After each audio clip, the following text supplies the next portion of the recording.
Baik, selamat pagi, selamat siang, dan selamat malam untuk kita semua. Kenalkan nama saya Dr. Sabar Setia. Eh, NIM saya yakni 23552057. Saya mahasiswa dari Universitas Trisakti SDKU Jembrana, semester 6, Prodi Teknik Informatika. Pada video kali ini, saya akan mempresentasikan hasil proyek yang telah ditugaskan. Proyek tersebut ialah analisa data dan machine learning, yakni prediksi resiko kecanduan game dengan menggunakan dataset yang telah saya ambil dari Kaggle dengan judul dataset gaming dan mental health yang berisikan 1000 baris data.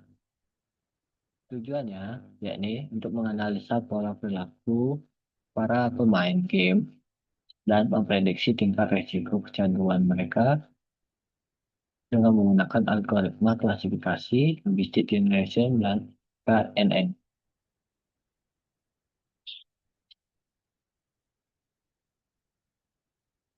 Baik, pertama-tama akan saya tampilkan dulu dataset yang akan saya gunakan.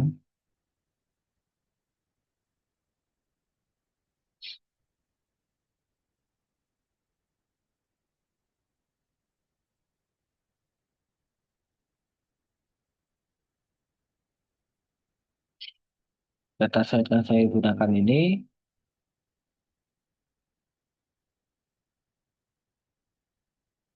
memiliki beberapa kolom antara lain umur, jenis kelamin, daily game,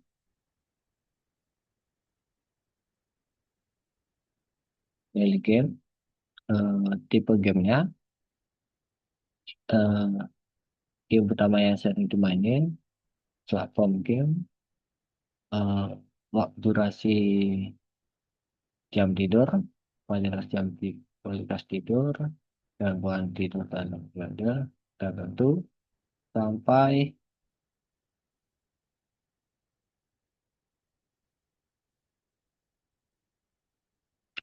gaming addiction, risk level, yang mana menentukan klasifikasi tingkat risiko kecanduan seseorang tersebut. Variabel ini akan menjadi variabel utama, di mana akan dihasilkan melalui algoritma atau scoring klinis berdasarkan gabungan dari beberapa kolom yang telah ada. Tingkat klasifikasinya itu dibagi menjadi beberapa, antara lain low, moderate risk, high risk, dan severe. Low sendiri, ya ini risiko terendah yang mana pemain itu masih bisa memiliki kontrol penuh pada waktu mereka bermain dan eh, kegiatan yang lainnya.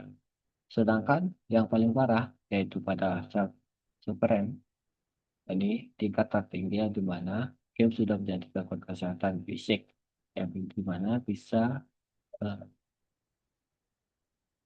bisa terjadinya penurunan berat badan atau bahkan isolasi sosial yang secara ekstrim. Baik, tanpa berlama-lama lagi, mari kita langsung masuk ke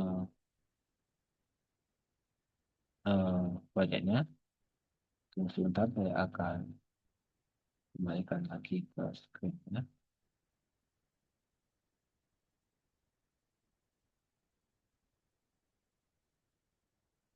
Baik, apakah sudah terlihat? Saya harap tidak. Pertama-tama, di sini saya memanggil ya begini, antara lain, Violet, Pandas, Nampi, Oblindo, Seabird, dan iOS. Skylab adalah otak di mana machine learning akan berjalan. Selat Pandas ini adalah alat utama untuk membaca dan manipulasi data dalam bentuk tabel. Nampi sendiri juga akan membantu perhitungan matematis Kemudian di Maplindo, ya ini alat yang digunakan untuk membuat visualisasi grafik yang menarik. Mohon maaf, Maplindo dan Seabird. Sedangkan US untuk mengatur jalur code pembacaan file dalam sistem komputer. Oke, pertama-tama yang akan dilakukan ini membuat data riset. Pertama-tama itu sebelumnya saya mencoba untuk melakukan current dictionary, USPath, nickname USPath export file, kemudian CPSPath itu akan dicari USPath join resource streaming. Nah, maaf ini di langkah sini.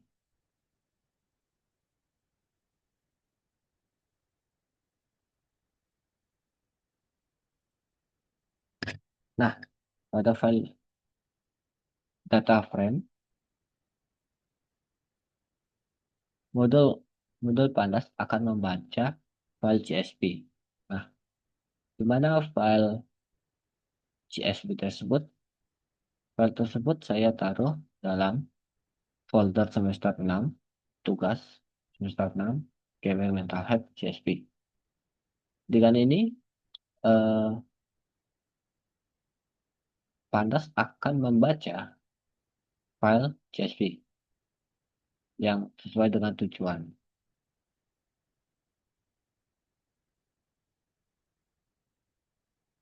Masuk ke proses selanjutnya, ini akan menampilkan informasi data.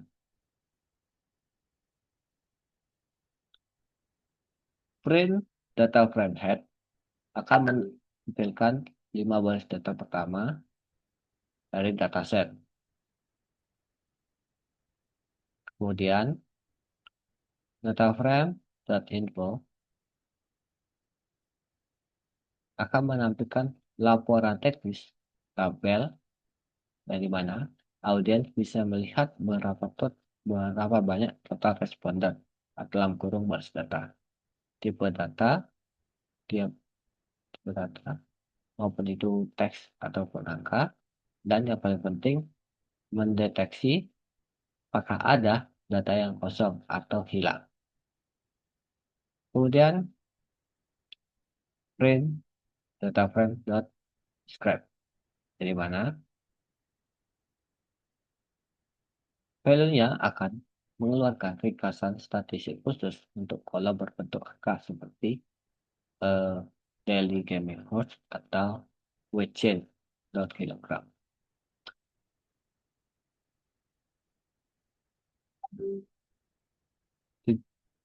Fungsinya ini juga bisa menghitung nilai rata-rata, nilai tengah, hingga nilai minimum dan maksimum dari perilaku gamer dalam data tersebut.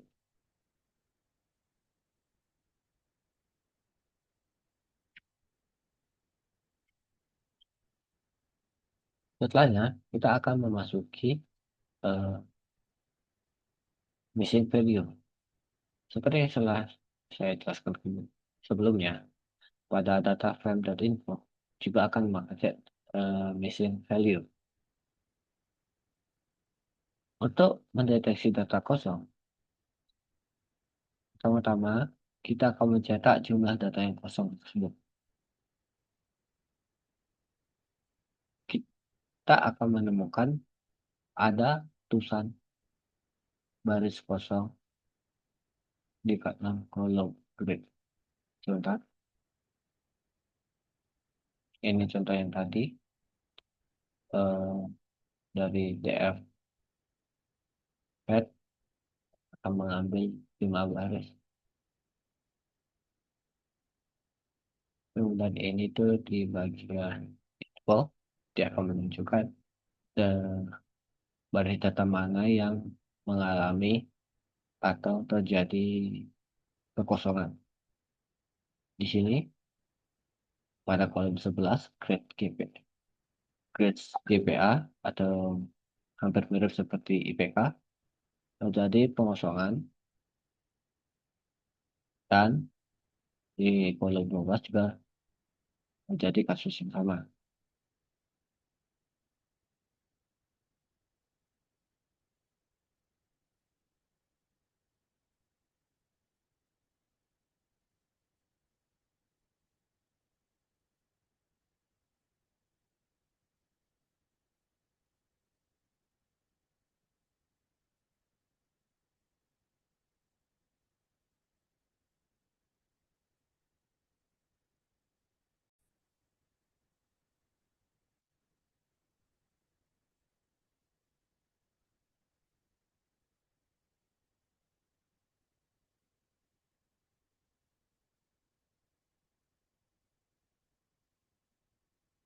Oke,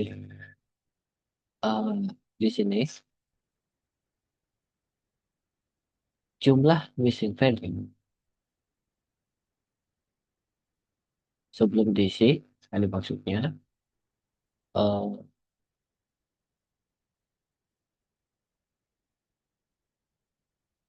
jumlah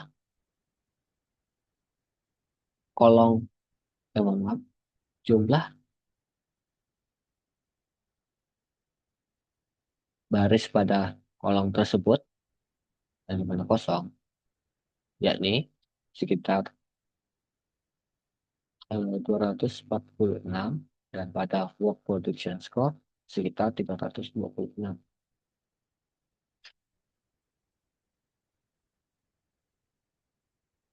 Mengapa sebelum diisi?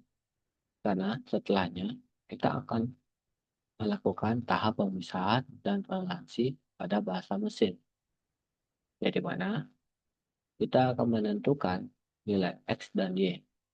Pada tahap ini, dataset kita bagi menjadi dua bagian,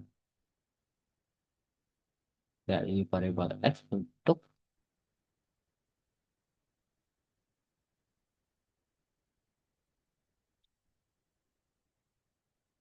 dan X untuk kumpulan fitur atau petunjuk seperti umur, jam main, gejala fisik.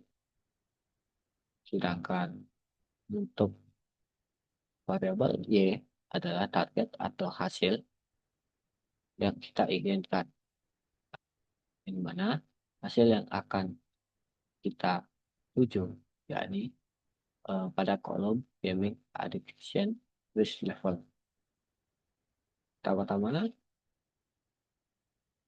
melakukan one shot encoding menggunakan pandas get dummy.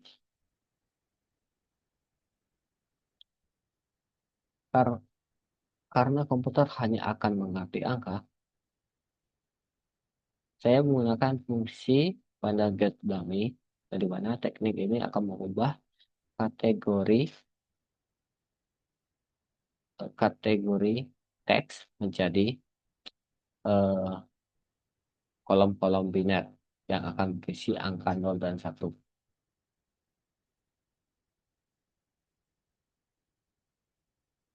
Kemudian hasil tersebut akan ditampilkan dengan mana? Dengan print dimensi data X setelah encoding X.shape. Maka hasilnya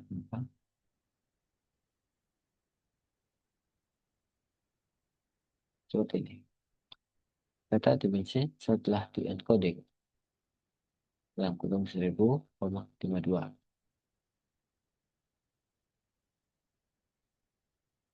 dengan vektor yang tadi kita sampaikan sebelumnya, yang dimana vektor yang diambil ini daily gaming hours, sleep hours atau jam tidur, exercise hours weekly atau eh, waktu olahraga dalam seminggu, dan socialization score atau nilai isolasi sosial. Nah, nilai rata-rata yang didapat ini 6,15, 5,74, 6,95, dan 3,87.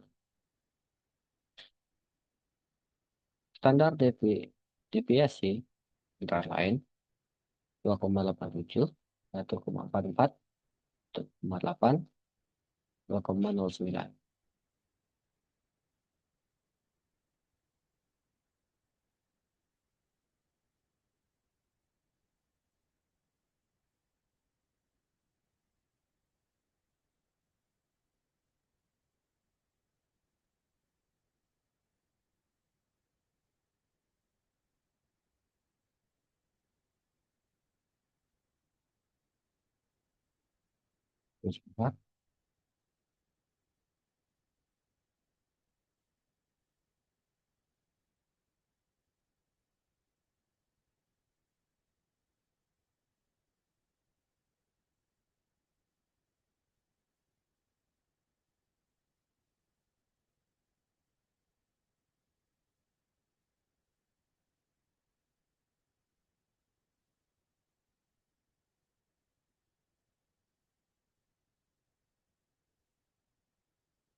Baik, good.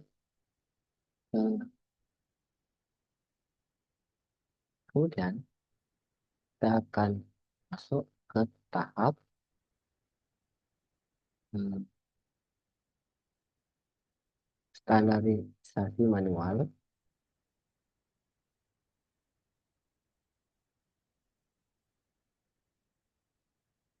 Contoh, penggunaan broadcasting standarisasi manual set skor rumus set sama dengan X kurang rata bagi standar deviasi. Array itu dengan total 1000 baris data bagi 4 dikurangi dan dibagi dengan array 1 4 secara otomatis gimana standaris underscore array equal 6 array dikurangin file dibagi translasi value.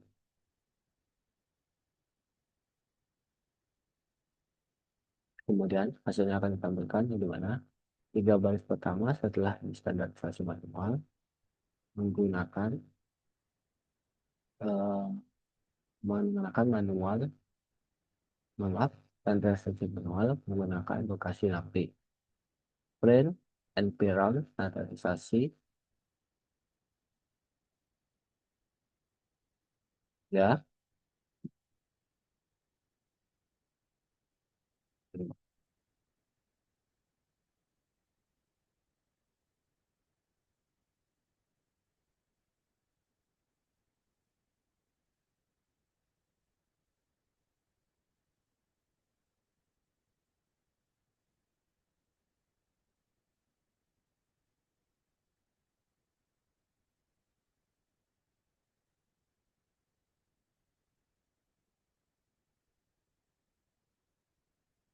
Hasilnya akan seperti ini.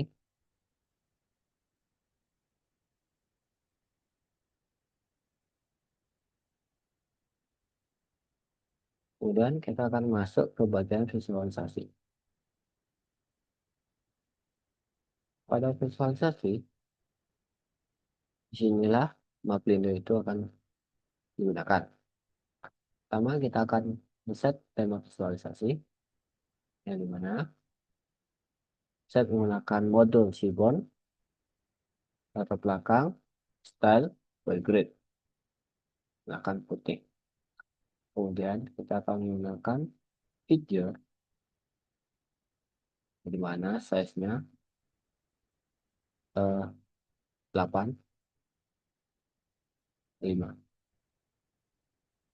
Visualisasi pertama, konplot, distribusi target, plot, subplot 1, 3, 1. Menurunkan berdasarkan tingkat keparahan logis, order level, United low, moderate, height, support. Seaborn konplot, data frame, X sama dengan data yang kita inginkan. 7, teknik, game addiction, first level. Order, kita ini order levels, palette, kita gunakan manual atau bawaan dari Redis. Kemudian tabel judulnya yaitu distribusi tingkat resiko kejadian. X labelnya itu namanya tingkat resiko dengan E labelnya itu jumlah. Visual kedua yakni Scarlet Plot, yaitu akan menampilkan jam main game versus isolasi sosial. Subplot hampir sama seperti yang sebelumnya, namun ini berbeda menggunakan luas.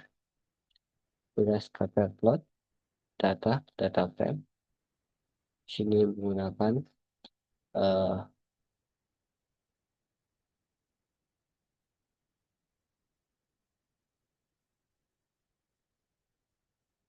jam main per hari, dan Y-nya itu menggunakan social isolated score. Q menggunakan game dictionary risk level, alert level, alpha yaitu 0,1, dan dengan palette color warp. Title, jam main game harian versus isolasi sosial, X level, dan Y level. Kemudian pada visualisasi ketiga, menggunakan heat map korelasi.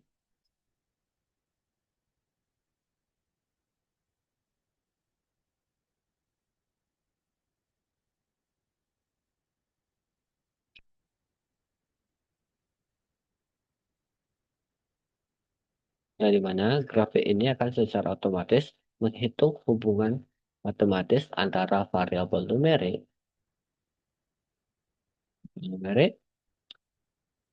seperti jam tidur, olahraga, dan jam main.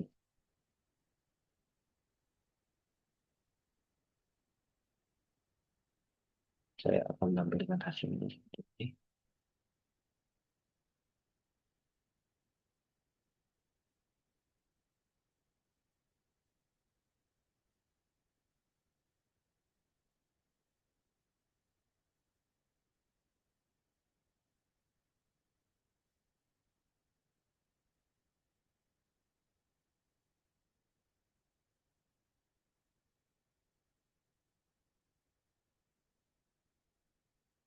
Pada grafik pertama, kita memiliki count plot atau diagram batang.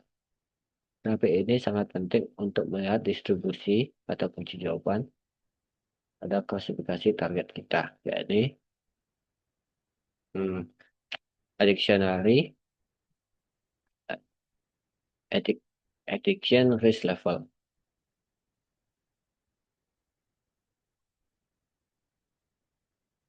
Dapat dilihat bahwa eh, kebanyakan pemain masih memiliki tingkat risiko kecanduan yang rendah. Namun, semakin ke kanan,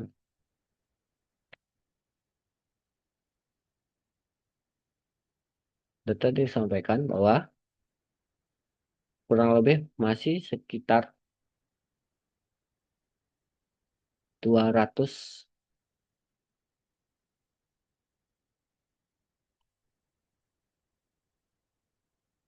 mohon maaf, eh,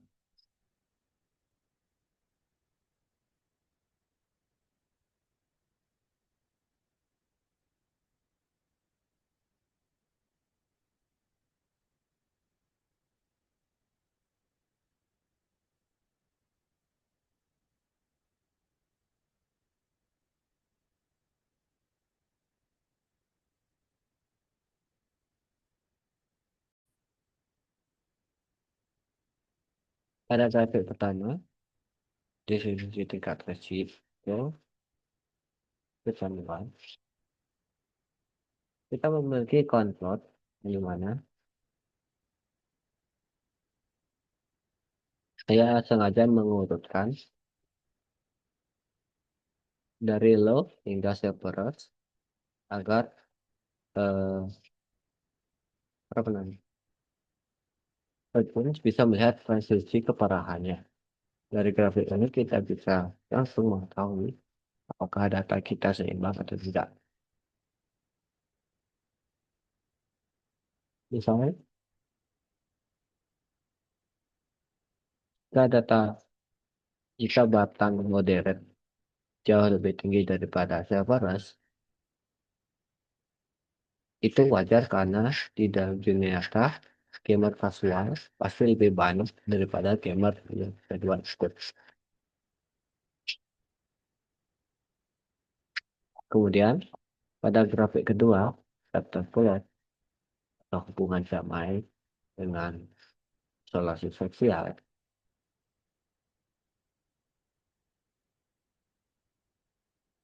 yang dimana membandingkan dua fitur utama,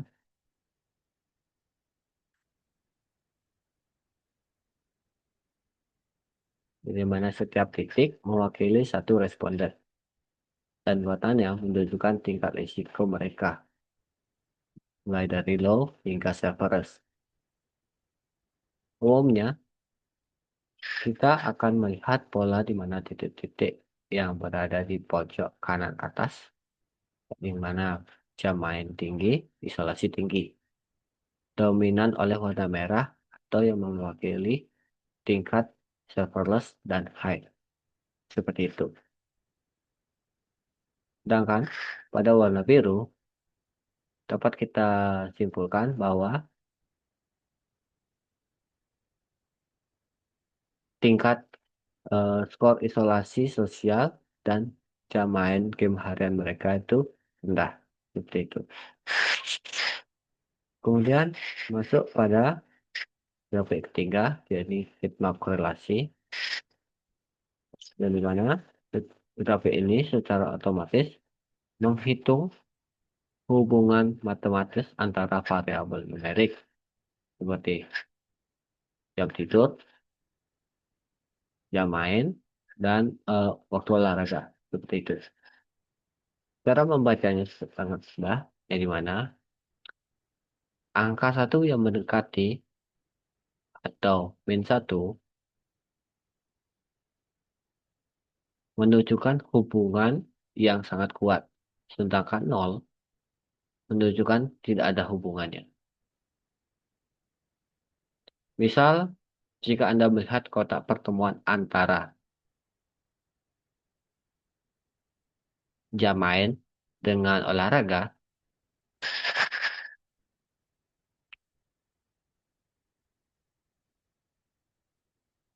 yang dimana memiliki nilai minus, itu membuktikan bahwa semakin lama seseorang main game, semakin sedikit waktu yang ia habiskan untuk berolahraga. Seperti itu.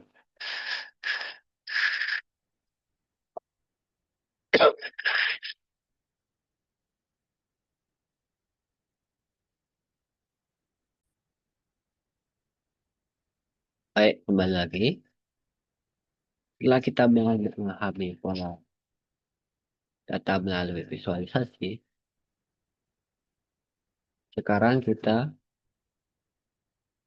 akan masuk ke tahap inti dari proyek ini, di mana kita akan membangun model prediksi. Karena kita sudah memiliki target label yang jelas, mulai dari low, moderate, high, hingga severe, kita akan menggunakan pendekatan supervisor learning. Langkah pertama, kita akan langkah pertama pada bagian ini ialah membagi dataset.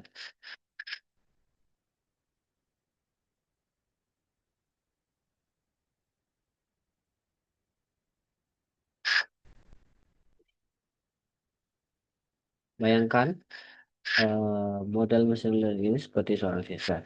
Kita tidak bisa memberikan semua soal latihan dan menggunakan cara yang sama persis untuk ujian akhir. Karena dia hanya akan menghafal, bukan belajar. Oleh karena itu, saya akan menggunakan metode transit 80-20. Sebanyak 80% data atau 800 baris digunakan untuk mengajari model data latih.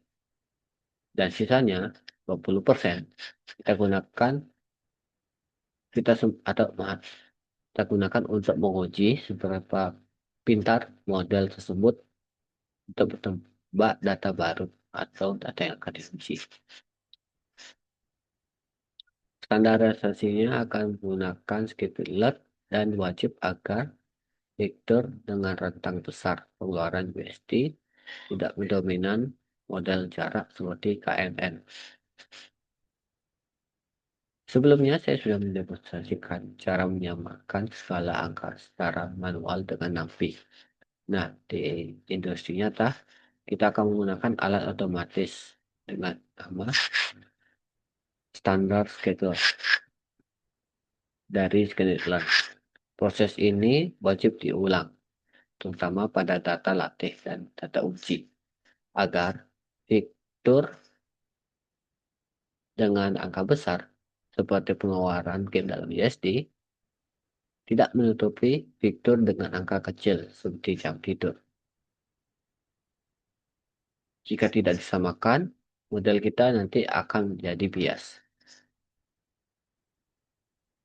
Nah, masuk ke inisialisasi dan latih model.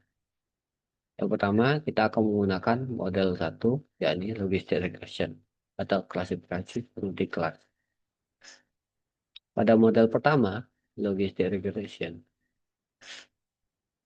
model ini merupakan model statistik dasar yang sangat bagus untuk melihat apakah hubungan linear antara variabel. Saya memberinya batas iterasi hingga 1000 agar ia punya cukup waktu untuk menemukan pola terbaik. Kemudian pada model 2, yakni KNN, nearest nearby, ya di mana model ini adalah model perubahan sejarah. Cara kerjanya cukup unik, yang di mana cukup satu pemain game yang tidak ketahui tingkat kecanduannya. Pada model ini akan melihat 5 tetangga yang terdekat. Apabila mayoritas dari tetangga itu masuk kategori serverless, maka gamer yang baru tersebut akan ditebak sebagai serverless juga. Nah, di sini kita akan masuk ke bagian membandingkan performa. Print logistik dengan akurasi skor, dia tes, dia log rate, confusion matrix, dan klasifikasi reportnya. Dan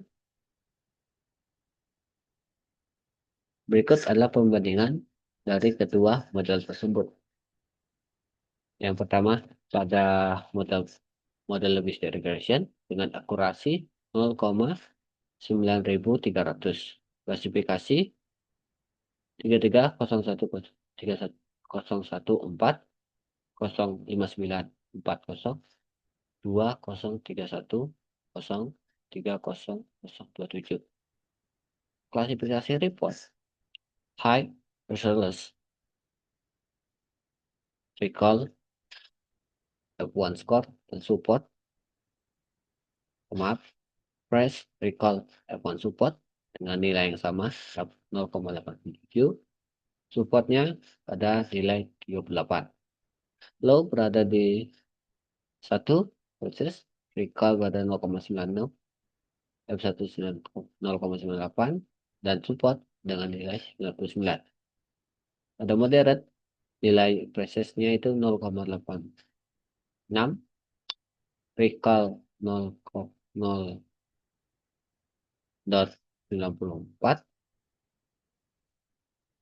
F1 score 0,90, dan support 3. Serverless dengan 0,87, recall dengan nilai 0,90, F1 score 0,89, dengan support 30. Akurasi 0,93 dengan support 200.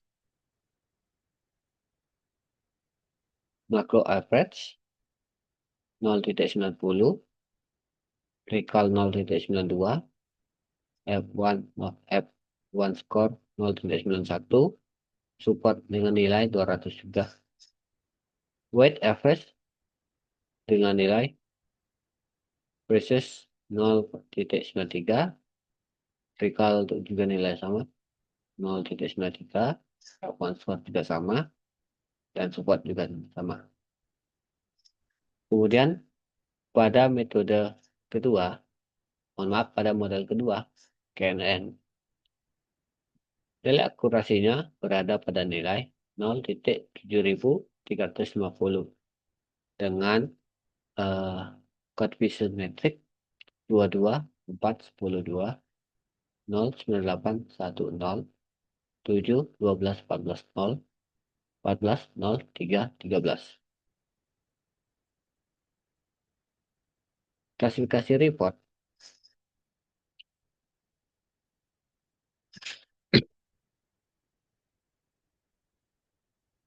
High versus dengan nilai 0,51, recall 0,58, F1 score 0,54, support 38,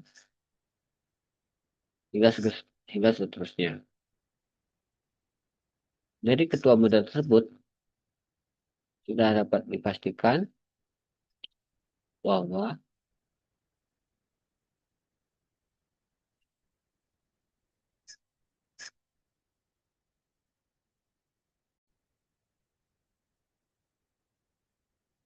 mohon maaf,